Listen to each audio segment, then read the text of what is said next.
Welcome to the magical journey beyond mediocrity, where the mystical and the practical become aligned.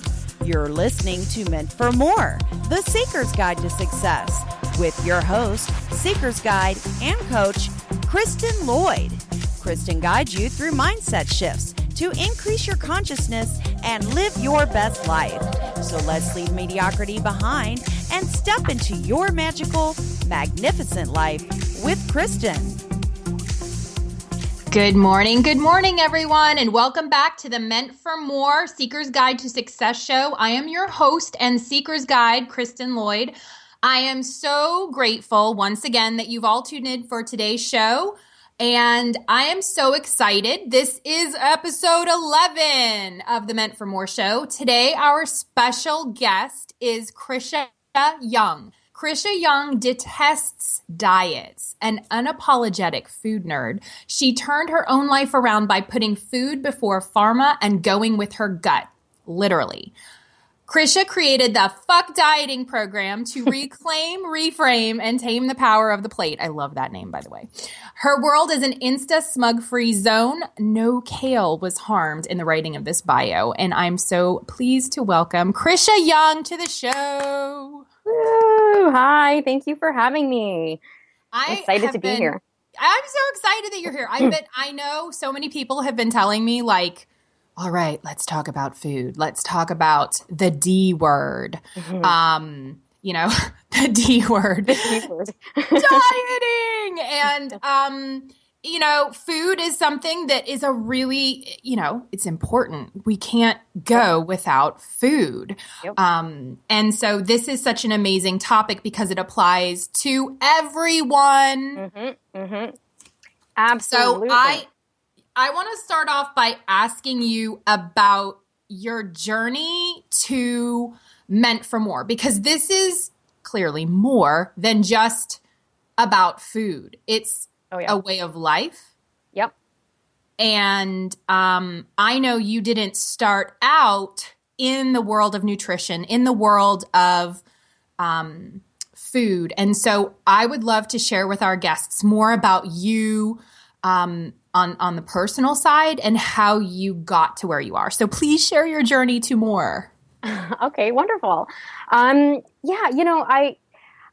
I've been doing a lot of soul searching around this lately, and I realized that my whole life, I always felt different, right? Like I was always the one who kind of didn't belong. I was never really the popular girl. And, as a young kid, it bothered me, obviously. But now I realize, well, it's because I just had a different mindset, and I was always curious. I was always looking for answers. And I also realized that I've always been coaching people. This dawned on me the other day. I was like, oh my God, like since I was a young teenager, people would reveal like their deepest, darkest secrets to me. I'm one of those people where people will tell me something and they're like, oh my God, I can't believe I just told you that. That's awesome, isn't it? Yeah, it is. And that's happened my whole entire life. And it happened recently at a party, and I was like, oh my God, I have been doing this forever. And I never made that connection until recently, which is crazy. But even so back then, like I found that I always operated out of this like place of intuition. Like I never knew how I knew what to say to those people. I just knew. And people would say, oh, you're so much wiser than your years, blah, blah, blah. And I don't know. It just like kind of was this supernatural thing for me to do. But in the meantime, I was like always searching, like, what do I want to do when I grow up? Like, it was just this constant question. Like, I don't know what I want to do. I was working at corporate. I hated it. I knew that I wasn't supposed to be in corporate, but I was like, I don't know what else I'm supposed to do to make money. And it never occurred to me to do the kind of coaching thing, quote unquote, because I didn't realize I was actually doing it. And then when I found nutrition, I was like, oh, this is it. This is my conduit into sharing a bigger message here with people. And I like what you said before about how everybody has to eat. And that was sort of my thing. So I had done, like, I had a couple false starts into other modalities. Like I was looking at homeopathy and I was looking at psychology and all these different sort of areas where I wanted to go to help people. But then I was like, well, this is so restrictive. Like homeopathy, not everybody knows what that is or believes in it. And, I couldn't buy in. Like, in order for me to quote unquote sell something, I have to actually believe in it. And for the homeopathy, I was kind of like on the fence. So I thought, okay, well, I can't do that. And the psychology still, I was like, I don't know. It didn't feel right. And then when I found the nutrition, I was like, oh yeah, this is so cool. So I get to teach people how to cook and to eat. And I get to eat all day long. And isn't that awesome? It was just like this really super positive, amazing thing that was accessible to everybody because everybody has to eat. So I thought, oh, this is awesome. Like, this is a really great way to share this message and do it in a way that is super approachable for everybody on the planet. Right. Yeah. And I think that's so, everybody's got to eat. I mean, I actually have met a couple people, surprisingly, that would say, oh, if there was a pill that you could take where you didn't have to eat, like complete non-foodies, where they would say, if I could take a pill for all my nutritional needs, I would do it. But myself and most of the people I hang with are like, food nerds. Like, we like food and you like the taste and it's pleasurable. And, we all know the receptors in your brain respond to the taste and, absolutely.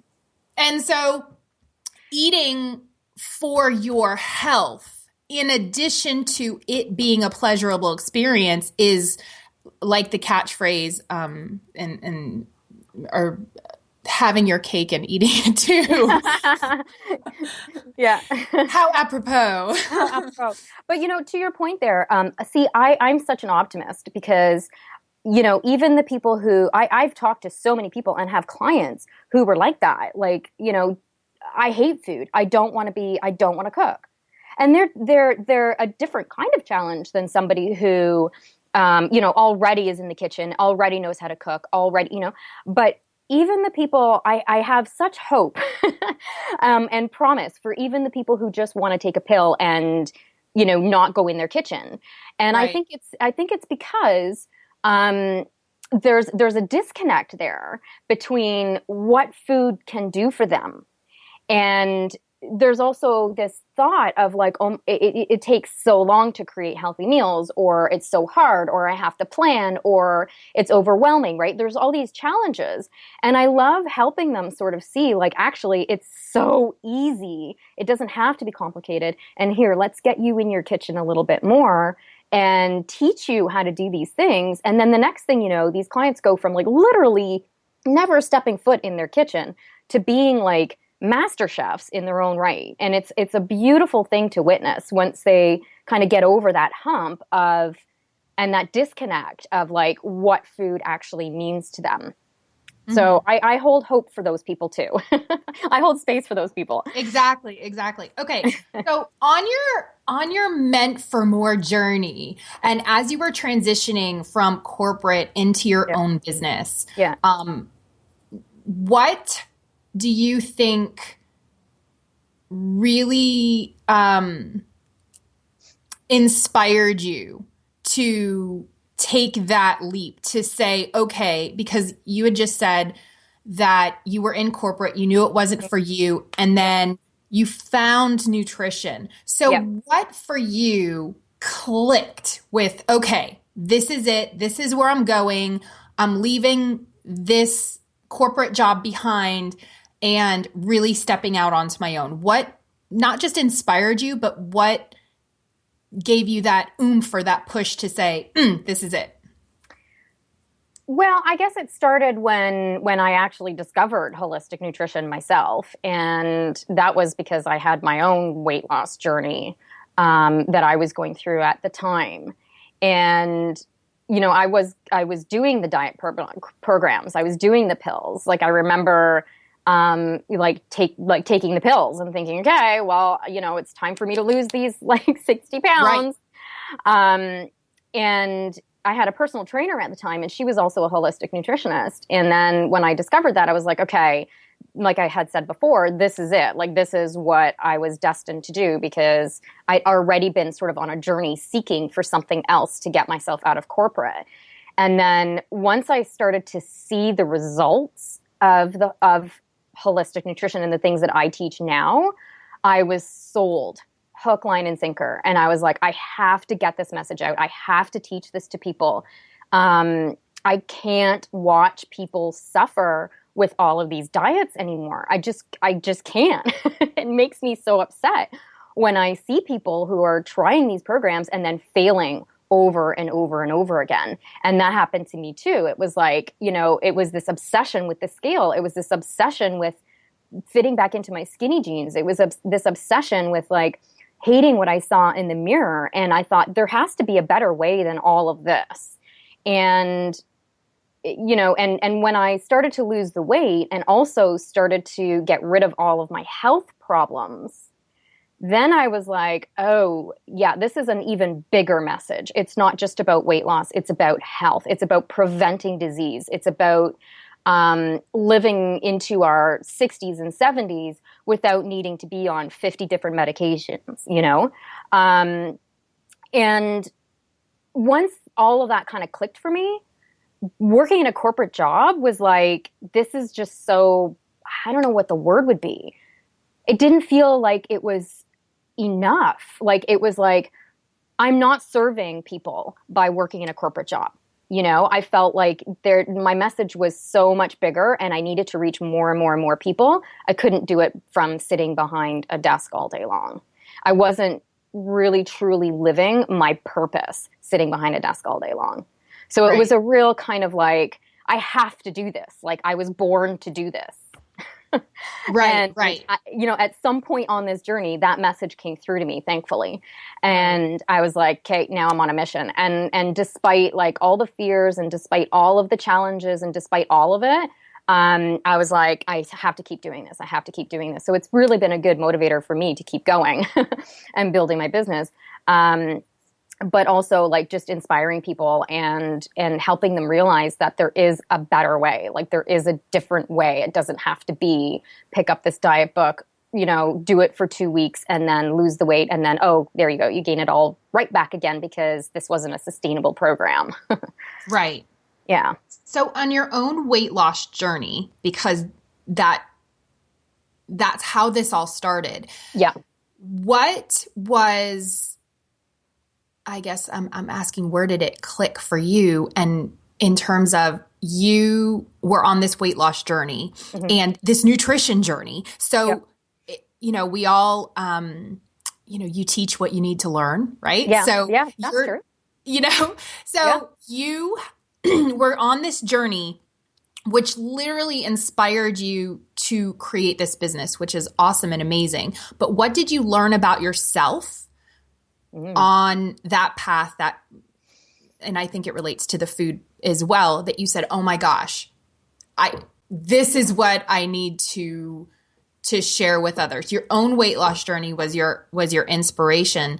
What were some pivotal moments during your own journey to losing the weight? But again, it's not about the end number. It's about the feeling good and all of those other things that really helped you transform yourself.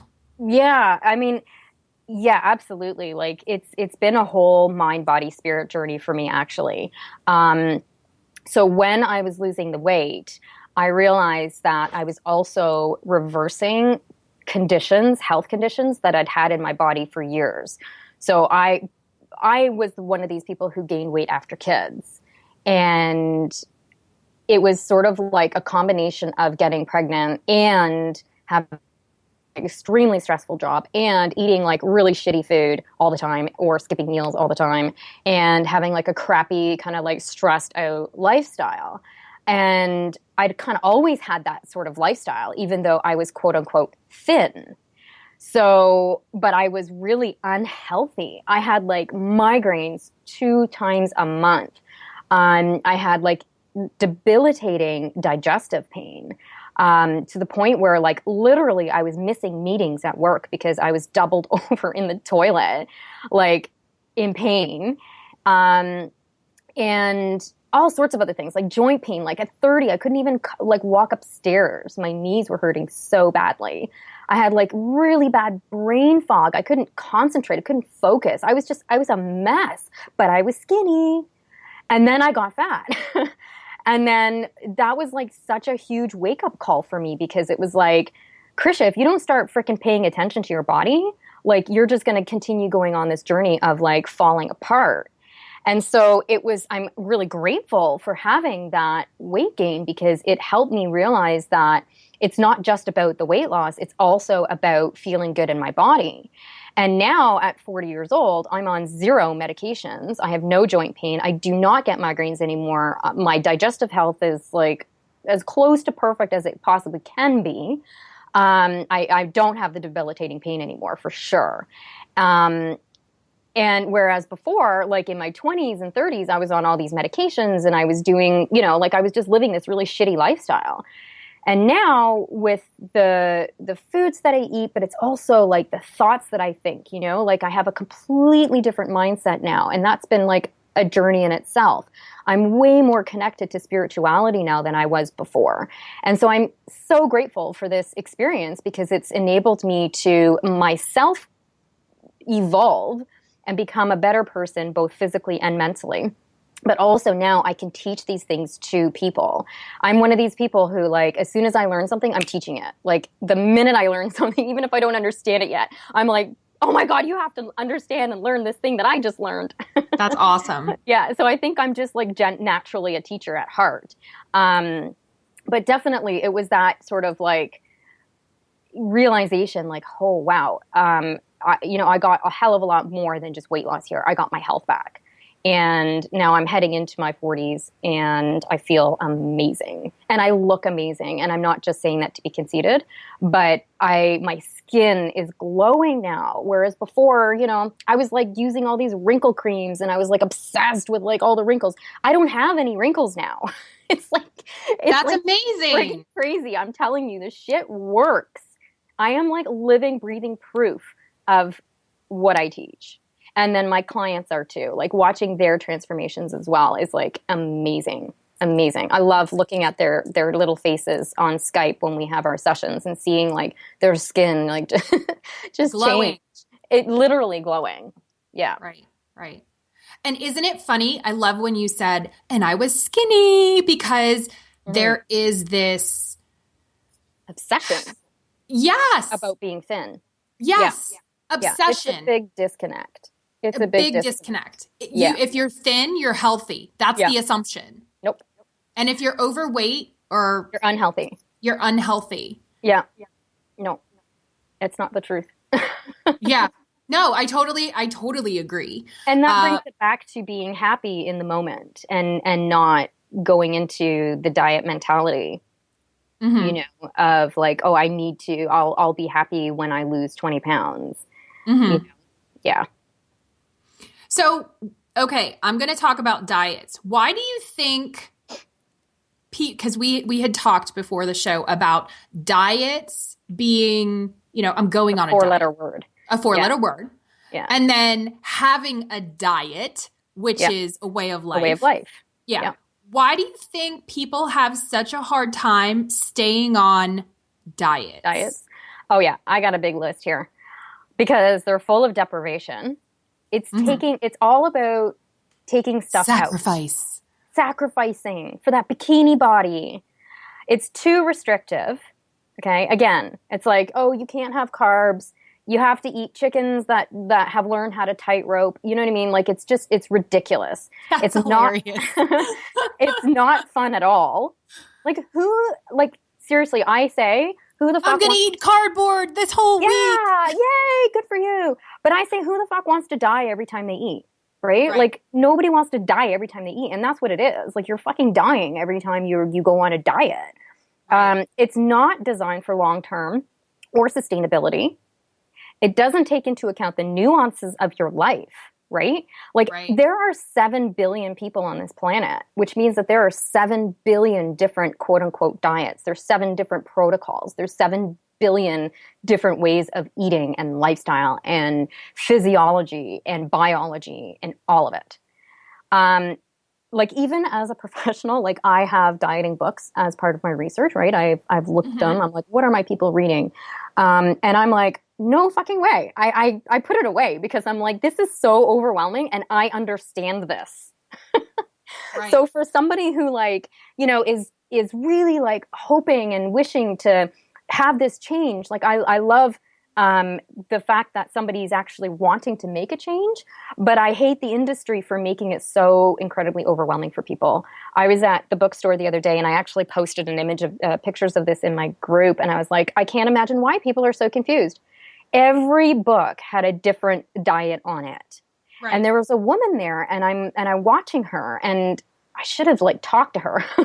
I kind of did say like, it's overwhelming, isn't it? And she was like, yeah. And then she ran away from me. So I don't know if she thought like I was creepy weird, but I was hoping to sort of like engage her in conversation and be like, there's a better way. But I was like looking at all these things and I thought, oh my God, like this is overwhelming. It's really overwhelming. And it doesn't have to be that complicated. Like it's made complicated for marketing purposes. Right. They're trying to get that whole like lose 10 pounds in 10 days.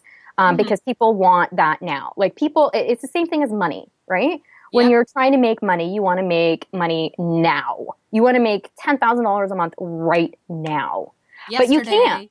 Yesterday, yeah. And you can't. You just can't. Like, and if you are one of the people who do manage to make like $10,000 in a month, just the same as you're one of those people who manage to lose 6 pounds in a week, those 6 pounds come back and then some.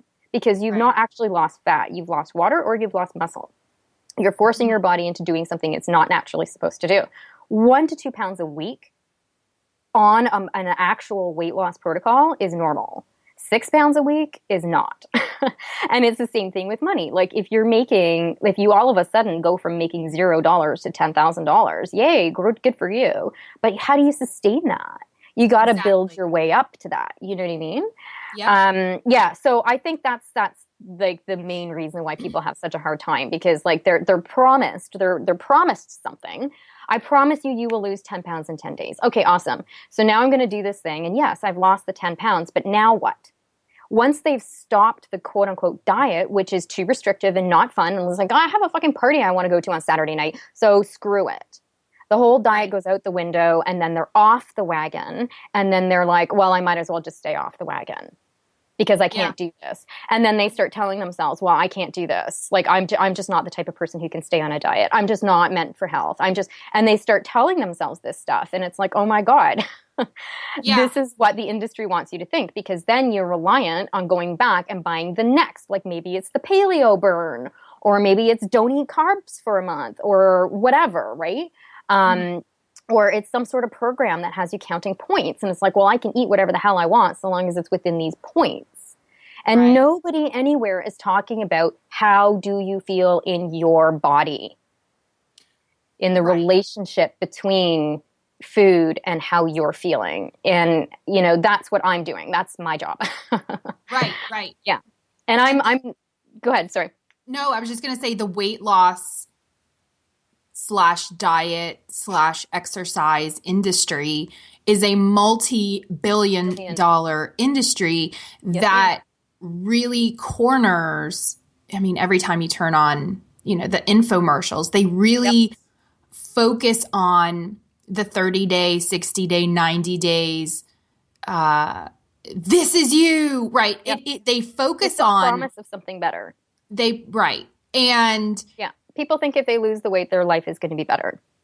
Just like if you win the lottery, your life is going to be better. Right. Instead of be happy now, instead of because what's the fun in feeling that? good now. What's the Because fun what? in that? What's the fun in that? Like, Exactly. if we're not striving for being something that we're not, or being, being something else, then who are we? What are we? I mean, I don't get me wrong. I am so goal oriented. I'm very A-type. I'm always looking to the future of like, where can I go next? What can I do? I'm very aligned that way.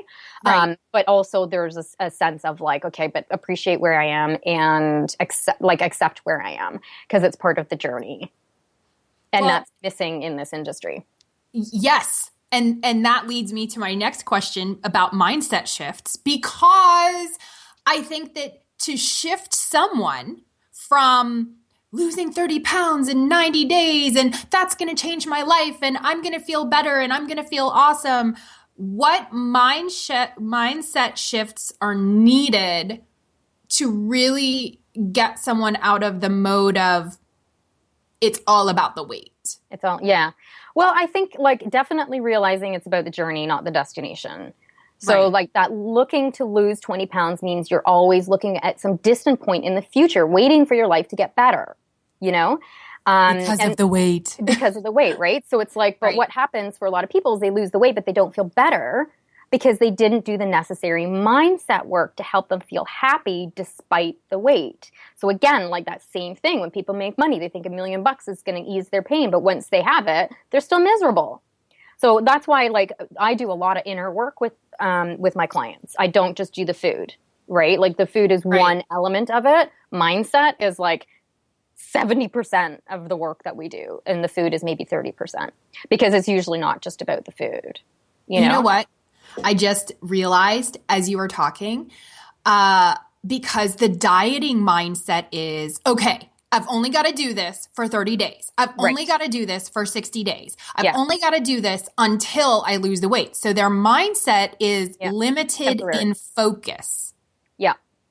For a specific weight, for a specific time. And it sounds like what you're saying is, oh, no. We work on the mindset because this is a lifestyle change. This will change your life. And this is your mindset for life, not for 30 days. Exactly. Yes.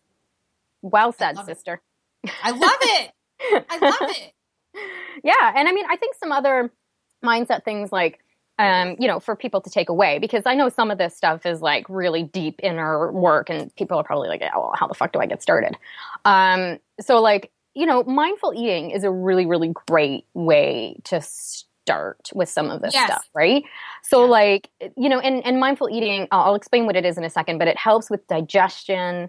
It helps with ditching the guilt, and it helps with overeating.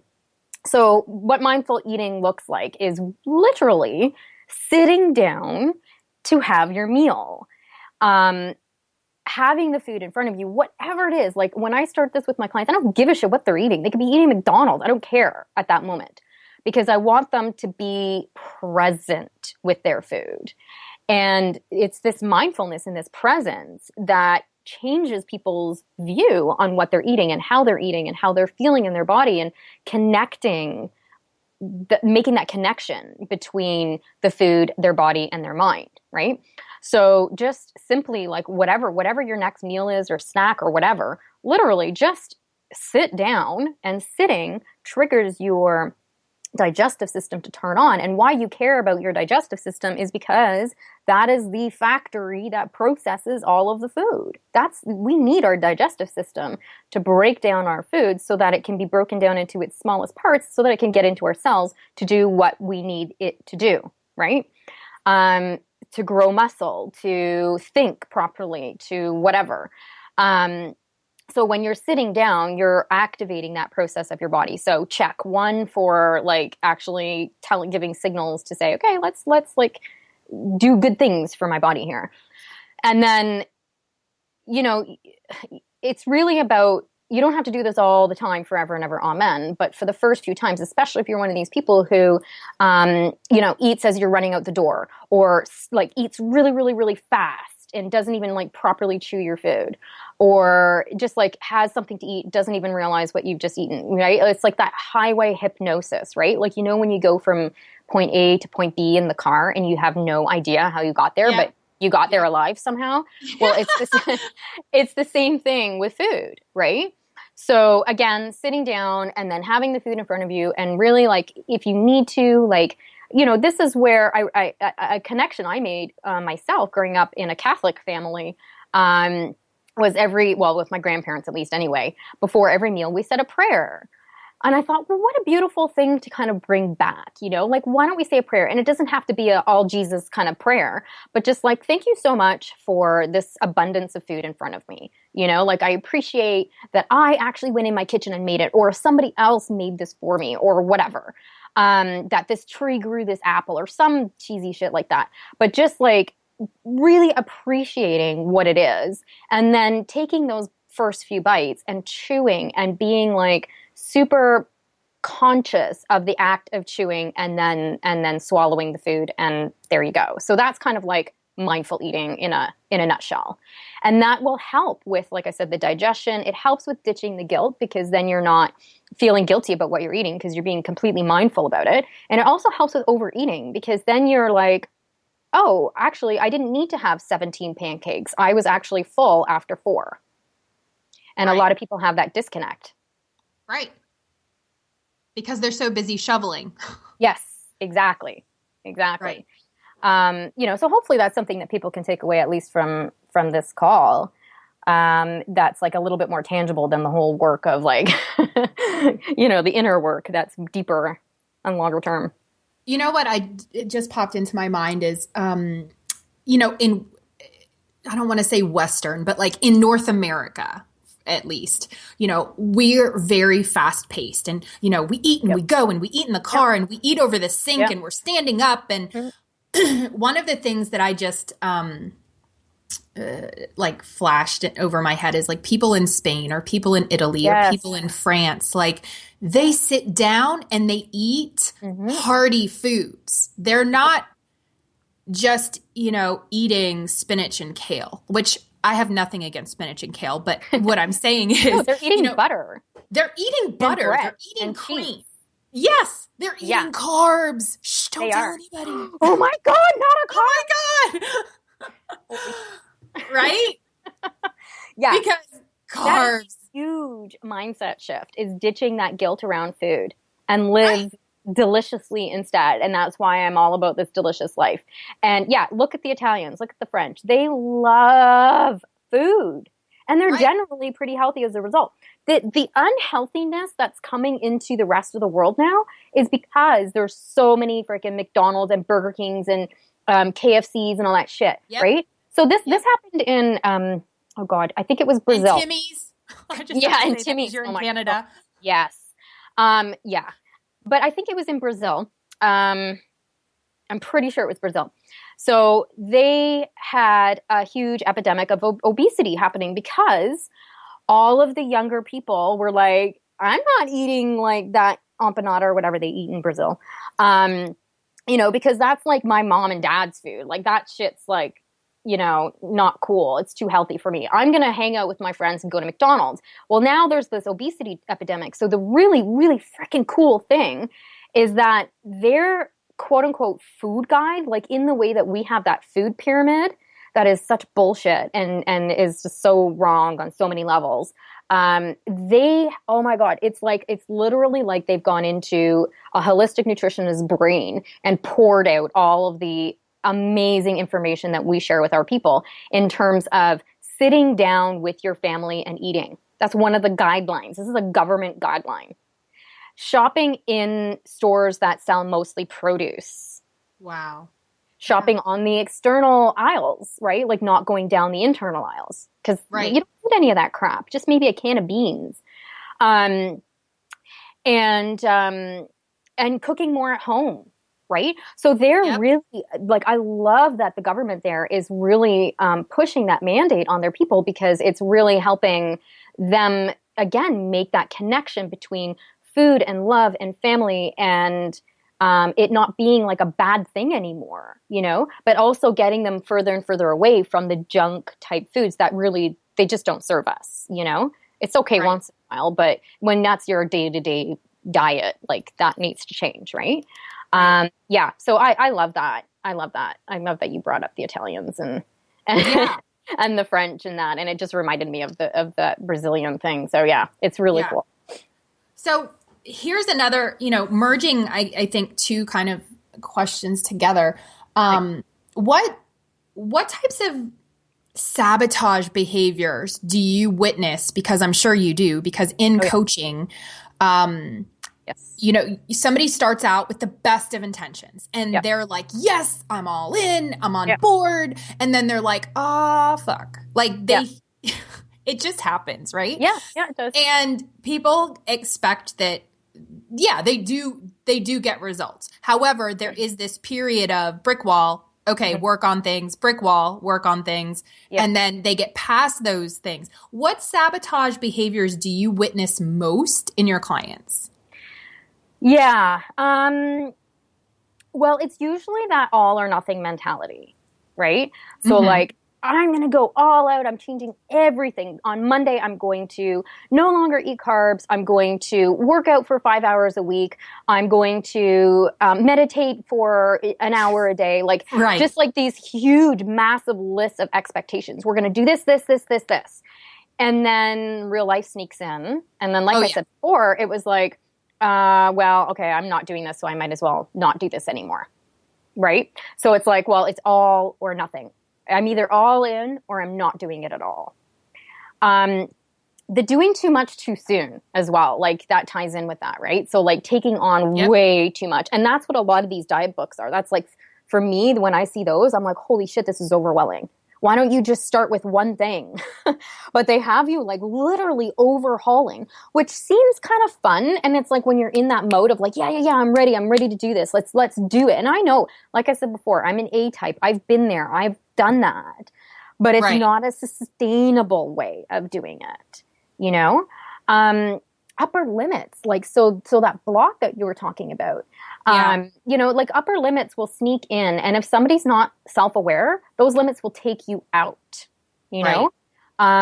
So a lot of that comes from doing some inner work, doing some meditation, becoming curious, like, why am I stopping this? If I did know why I was stopping this, what would that reason be? Asking yourself that question, journaling about it or writing about it or talking about it or whatever, like really getting curious as to why you're behaving the way you are. Some people just need accountability, right? And then there's other people who just don't want to put the work in to change. The fear of what the change means becomes real when people are presented with a viable solution. So it's so much easier to take a shake and to witness 6 pounds come off in a week than it is to really dig deep and find out why you're stress eating or why you do what you do, because then you have to change it. Yep. So with my clients, they're at the point where they will do anything to change. They really are. I mean, they've invested. So now they're like, I'm in. But some people they're just not there yet. They like maybe living with the excuses. It's comforting to them. And not having excuses anymore is very uncomfortable.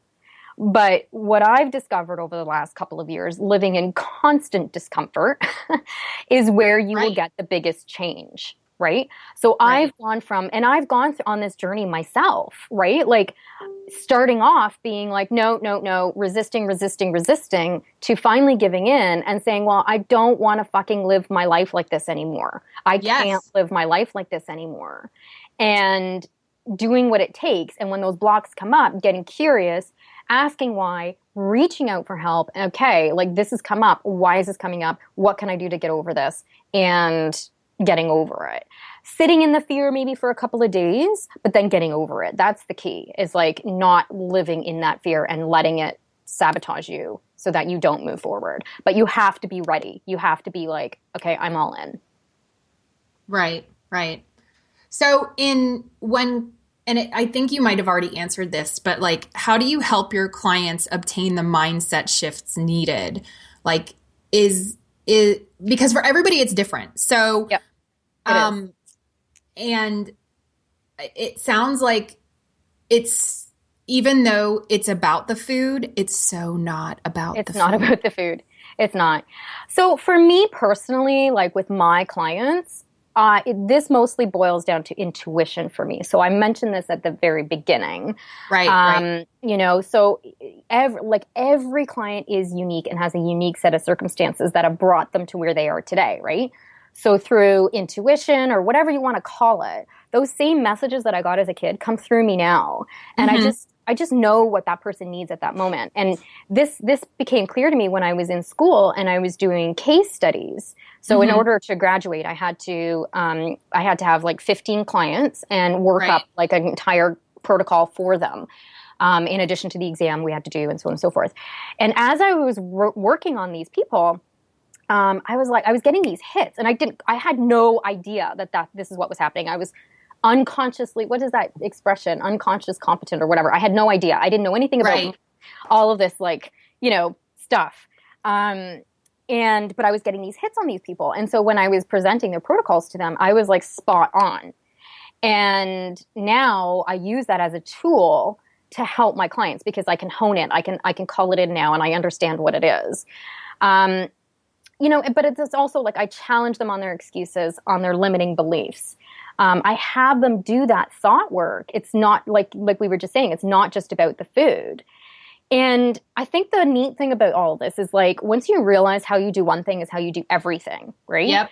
So patterns that like come with food, okay? So say like not stopping to eat, making sure everybody else is taken care of and you're last on the list and you're okay with that as long as everybody else is okay. Where else in your life do you do this?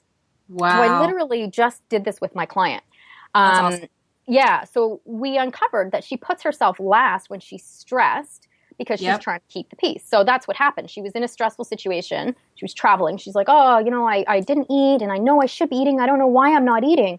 I'm making sure my husband is okay, blah, blah, blah. And it was like, well, this is exactly what she had grown up doing in her family. Anytime there was chaos, she would be the family's peacekeeper.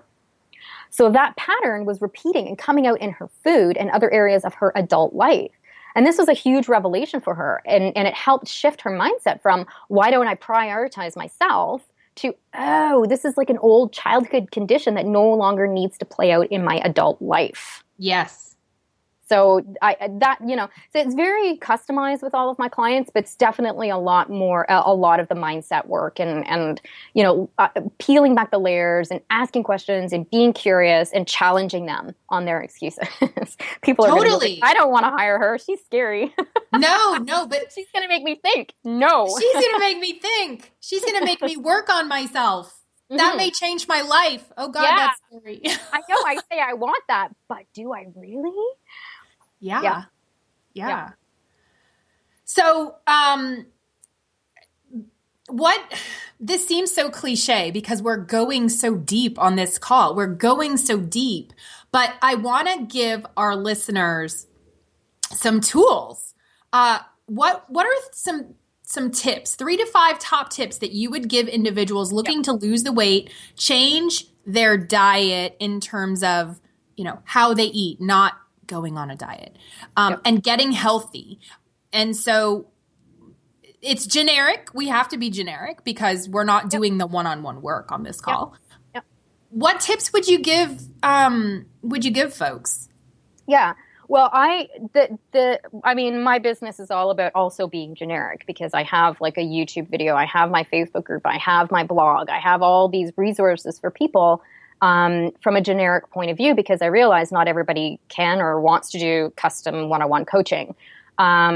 So I always give like teeny tiny steps. Like this has been a deep call, but most of my stuff is like a little bit more on the surface. So like, let's just start slowly. Let's just start with a glass of warm lemon water every day. That's it. So that's one small, simple thing that somebody can do this week, take away from this call, that and maybe the mindful eating. 2 simple things that you can do this week. That's it.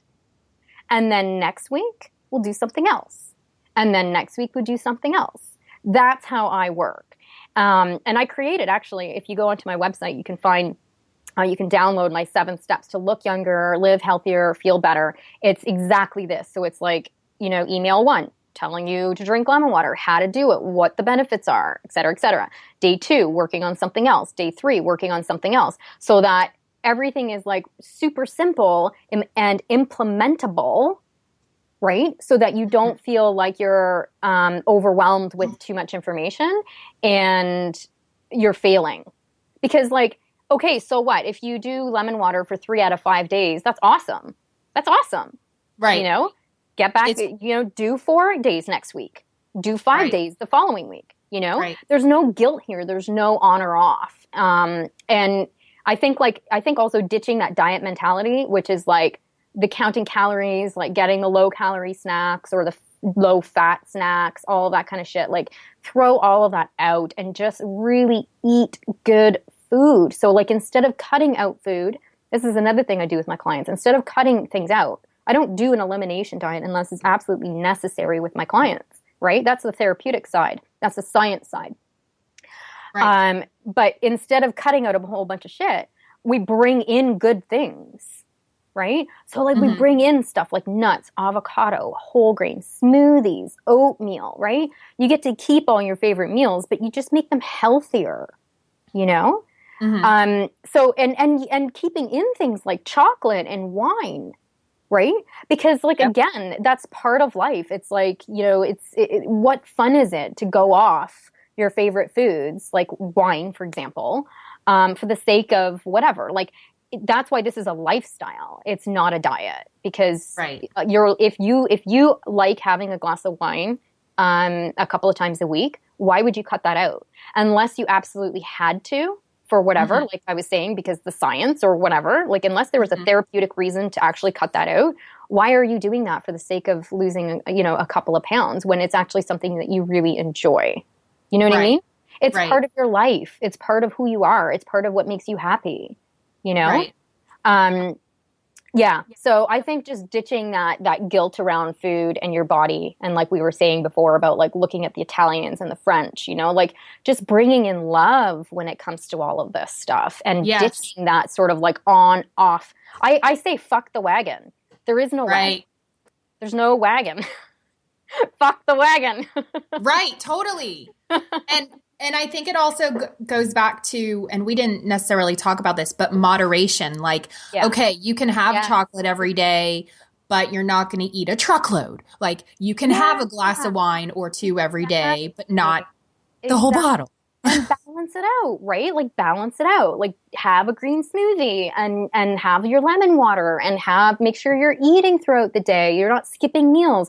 What are you doing to relax? Like, what are you doing to care for yourself throughout the day? Like, it's all a whole bunch of little things that add up to amazing changes in your life. And not having that, like, oh God, I'm dreading my fucking like lean cuisine dinner that I got to put in the microwave. Oh my God. Like, that's not love. That's not food. No. Just because it's like 500 calories, that doesn't mean anything. Right. It's full of chemicals. It's full of hate. Right. There's no love in that. Right.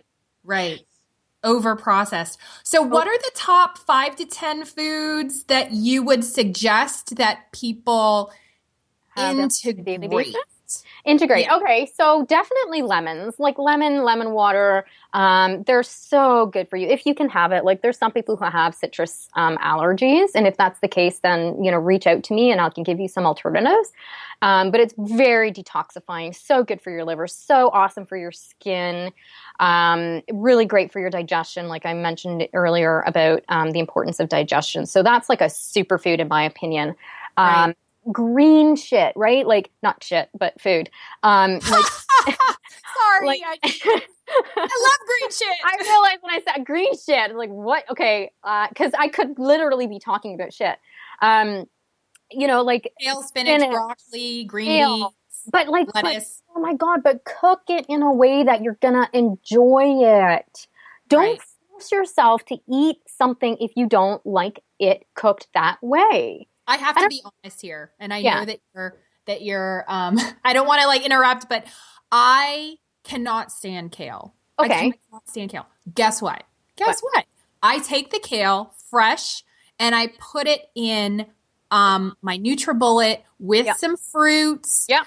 And that exactly. Yep. Do you massage Do you massage your kale? Do you massage your kale? No, I never have. Oh, well, you're missing out, sister. Oh, all right. Yeah. All right. So get all down and sexy with your kale, right? I think the reason why people hate kale is because it doesn't get massaged. And I've been talking about this for years. And I think now, like, you can get massaged kale in certain restaurants, right? And basically, Wow. yeah, like all it does is it breaks down sort of like the cellulose in the kale. So it's not as like when you're trying to eat it. So literally, like, try it. I have a simple kale salad on my website. I think everybody, we're definitely going to get your website because I know everybody's going to be like all over that shit. Oh yeah, I got tons of recipes on there. I'm going to be on there like, all right. Yeah. What's next? But massaging your kale is going to make all the difference in the world. So if you check that out, I got a video for that on YouTube as well. Whole grains is another food I would keep in there somehow, like rice, steel cut oats, quinoa, you know what I mean? Like, we need carbohydrates for our brain. Like, it's our brain's number one source of fuel. So when you start cutting that down or cutting it low, that's why people who do the low carb end up having no energy. And then, and our blood sugars, our cells get all fucked up with that. And that's why people who go like on keto or go on paleo or whatever, then they reintroduce the carbs, they gain all the weight back because they've messed up their metabolism where it comes to carbohydrate metabolism. So it's more about getting the metabolism up and going so that you can eat those foods, and in moderation, of course, and then, you know, balancing all of that stuff out. And I would like include chocolate and wine on that list too, because of the reasons why I said before. You know, you're not dying here. You're living a good life, and that's important. And that includes foods that you enjoy. And chocolate could be whatever, you know, or wine could be whatever. But I just use chocolate and wine because those are my favorites. Yeah. No, that's awesome. And I think that's so well-rounded. And those are things that everybody can eat. I mean, except if they have a citrus allergy, but that's, you know. Yeah, of course. I mean, that's where the individualization comes from, right? Mm-hmm. And that's why I do, like, I work a lot on digestion with my clients, because some people who are having a hard time digesting certain foods, or they're like, I can't eat carbs, or I can't eat dairy, I bloat out, this is what happens, blah, blah, blah. Okay, fine. So let's work on the root cause of that. What is the reason why? I take a very functional approach. This is the science, nutrition side of things. But taking that functional approach in terms of getting to the root cause, like, why are you bloating? Why are you feeling this way? Let's investigate that. Let's fix it if we can first, before we move on to like completely eliminating it forever and ever, amen, which is like a traditional sort of approach. It's like, just take the food out and then you're never going to eat it again. And then people are like, well, fuck that. I miss this food and I'm going to bring it back in. And then they do, but the problem isn't fixed. It's the same thing as the medical model. You know, you go to the doctor, you get a pill. They're not fixing the problem. They're masking symptoms, right? So I take a more functional approach on that. Right. I have a controversial question to ask you. Oh, dun, dun, dun. What's I'm a big protein person, and I personally, and I'm saying this like I'm outing myself, I personally have reduced my meat intake. However, I'm not a vegetarian. I'm not vegan. Yep. But I do love meat. And I've always loved meat. And I'm not trying to get like PETA on my ass or anything. But like, what's your take on meat? Yeah, I mean, I'm fine with it. Like, I'm not a vegan or a vegetarian. Some of my clients are. I think that's a very individual question. Right. And, you know, I like, some of my best friends are vegans. And they're like so against the meat. But I eat meat like several times a week.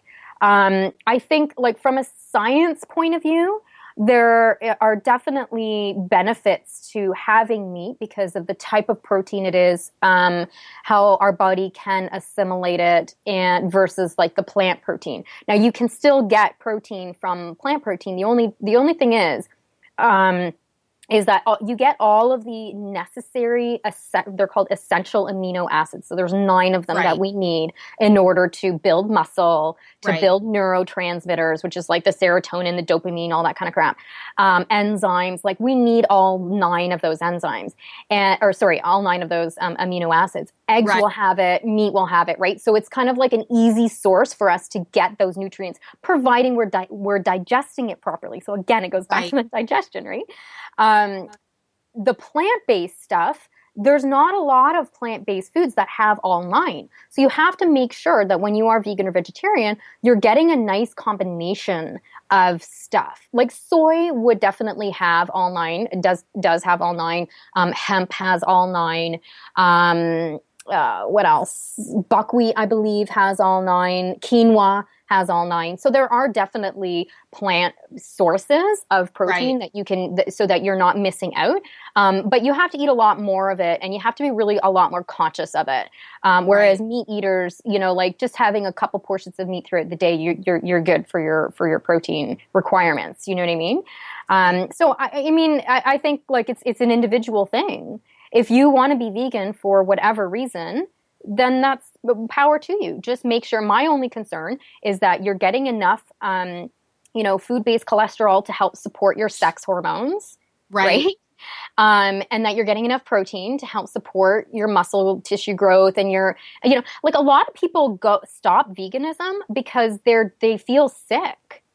Right. And so they bring in fish or eggs, right? Maybe not beef, but they bring in other meat products. So I think it just, and then there's other people, I can't think of the guy's name off the top of my head, but he's like this like Olympic fitness trainer, and he's like got this massive podcast and all that crap. And he's a vegan, and he totally is, I think, healthy, So there's two extremes. And then there's the other extreme of the person who eats like red beef every single day.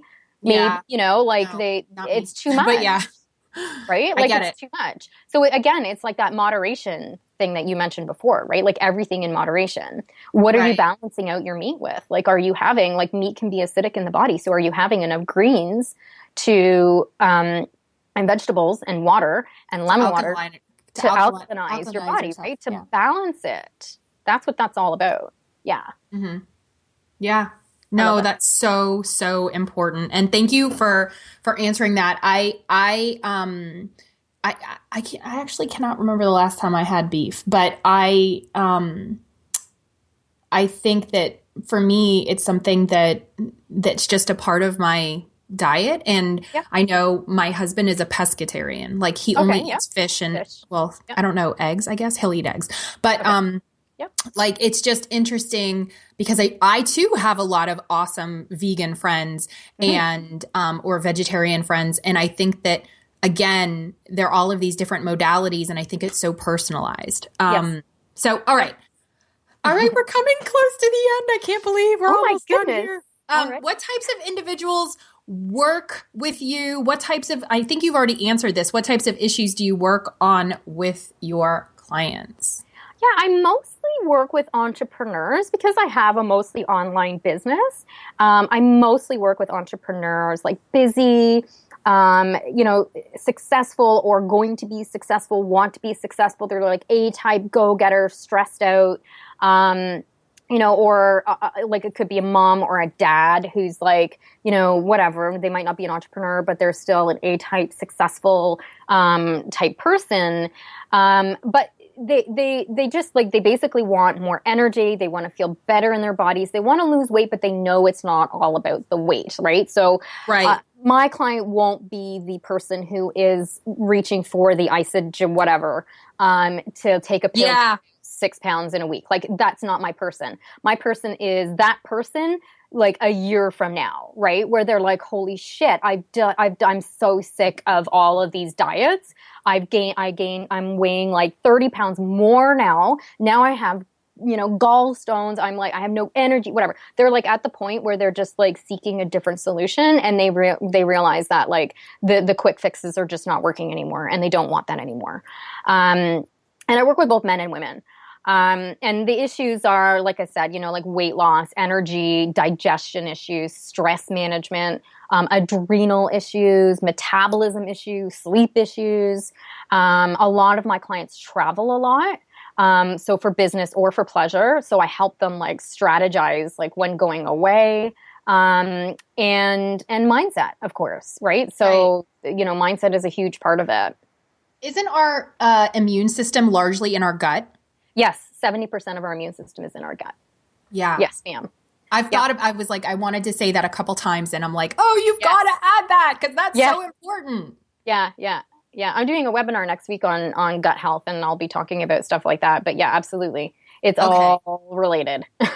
Do you have, how can people connect with you? How can people find you? You have so many awesome resources. You've already shared, that you have something on your site that people can download. You have a YouTube channel. Yep. Share with us all the goodies so that everybody can hook up with you and follow you. Okay, awesome. So yeah, I mean, like really, if you just search Krisha Young, on Google, I should come up. All of my things should come up. Like I'm on LinkedIn, and wherever you land, you should be able to like find my stuff. Same thing with YouTube, like, search Krisha Young and my channel should come up. I have like tons of videos on there, but the number one port of call obviously is my website.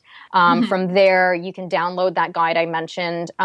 You can book a free coaching call with me as well. Awesome. I'm on such a big mission to share my message and to help as many people as I possibly can that I offer free coaching calls with people, whoever needs it, and it's totally free. So there's a link on my website. It's free coaching call. You just go in there, you book whichever one you want, and you're in my calendar, and then we strategize for like 20 minutes, and you walk away with like a really tangible thing that you can do for whatever the issue is. I have a Facebook group, which is a lot of fun. I coach for free in there too, and we share all sorts of resources. It's a great support system, and everybody in there has this like mindset, you know what I mean? Or they want to have this mindset. So it's a great sort of like place to hang if you want to like start shifting your mentality, and that's called Nutrition Warriors. Yeah, I mean, I have so much. Like on my website, I've got my blog as well, and I got tons of recipes on there too. Loads of recipes, like with all of this healthy food, but easy to make too. It's not like 700 steps to happiness. Awesome. Okay. www.krishayoung.com, and then can they also find you in Facebook, Coconut Lime Nutrition? Facebook would be Krisha Young. Krisha Young. All right, everybody. Well, Coconut Lime Nutrition may be still out there too. That might redirect at some point. So yeah, if you search my name and you find Coconut Lime Nutrition, that's me. Yay! Okay. Yeah. Oh, and I'm Instagram. Coconut Lime. Yes. Instagram. Yeah, I'm on all the channels. Awesome. You'll find me. Awesome. Thank you so much for being here today. I appreciate you. Thanks, everybody, for listening. It has been another amazing show. To continue the conversation, hop on over to the Seekers group on Facebook, www.facebook.com/groups/The Seekers Path. And until next time, keep on seeking, and don't forget to eat your greens. And your lemon water. Thanks for tuning in to Meant for More, the Seeker's Guide to Success. But the fun doesn't end here. Head over to KristenLloyd.com for your Seeker's Guide workbook filled with exercises to help you go from mediocre to magically magnificent.